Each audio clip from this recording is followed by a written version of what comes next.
வணக்கம் மக்களே, welcome to the ஃபென்சர் show. இந்த தீபாவளி ரிலீஸ்க்கு நம்ம ஃபர்ஸ்ட் ரிவ்யூ பண்ண போற படம் டியூட். இந்த படத்துல நம்ம பிஆர், மமிதா பைஜு மற்றும் பலர் நடிச்சிருக்காங்க.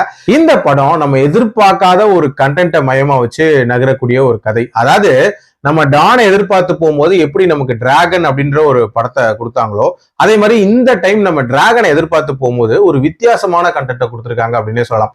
அதாவது மாரி செல்வராஜ், ரஞ்சித் இவங்களோட படங்கள்ல பேசக்கூடிய ஒரு சோசியல் இஷ்யூ இருக்கும்ல, அதுதான் இந்த படத்தோட ஒரு கிரக்ஸ் அப்படின்ற மாதிரி அமைச்சிருக்காங்க. அது பயங்கர வித்தியாசமா இருந்துச்சு அப்படின்னே சொல்லலாம். இந்த படத்தோட கதை அப்படின்னு பாத்தீங்கன்னா, நம்ம ஹீரோ சர்ப்ரைஸ் டியூட் அப்படின்னு சொல்லப்படுற ஒரு ஈவென்ட் மேனேஜ்மெண்ட் கம்பெனி வச்சு நடத்திட்டு இருக்காரு. அதாவது இந்த பர்த்டே, ஆனிவர்சரி இதுக்கெல்லாம் சர்ப்ரைஸ் பண்ணக்கூடிய ஒரு கம்பெனி. இவருக்கு ஏகப்பட்ட லவ் ஃபெயிலியர்ஸ் அப்படின்றது பாஸ்ட்லயும் இருந்திருக்கும், பிரசன்ட்லயும் இருந்திருக்கும். அண்ட் பிரசன்ட்ல அவரோட மாமா பொண்ணான மமிதா பைஜு அவர்கிட்ட ப்ரொபோஸ் பண்றாங்க. ஆரம்பத்துல அந்த லவ் இவர் அக்செப்ட் பண்ணாம விட்டுறாரு. அண்ட் ஒரு கட்டத்துல டெஸ்பரேட்டா அவங்க மேல லவ் அப்படின்றது வந்துருது.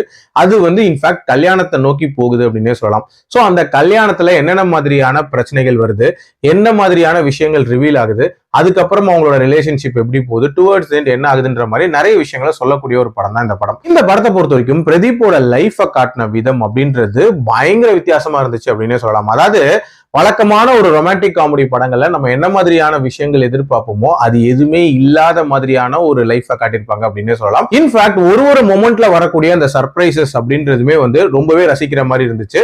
சொல்ல போனா அந்த ஃபர்ஸ்ட் ஹாஃப் வரைக்குமே பயங்கர எங்கேஜிங்கா முழுக்க சர்ப்ரைசஸ் நிறைஞ்சதாவே இருந்துச்சு அப்படின்னே சொல்லலாம். செகண்ட் ஹாஃப்ல அந்த ரிலேஷன்ஷிப் எதை நோக்கி போக போகுது அப்படின்ற அந்த ஒரு மொமெண்ட் வருதுல்ல, அந்த இடத்துலதான் இந்த படத்தோட பிரச்சனையே ஆரம்பிக்குது அப்படின்னே சொல்லலாம். தேவையே இல்லாம சும்மா இழுன்னு இழுத்துட்டாங்க அப்படின்னே சொல்லலாம். பயங்கர அன்ஆர்கனைஸ்டா இருந்துச்சு செகண்ட் ஹாஃப்.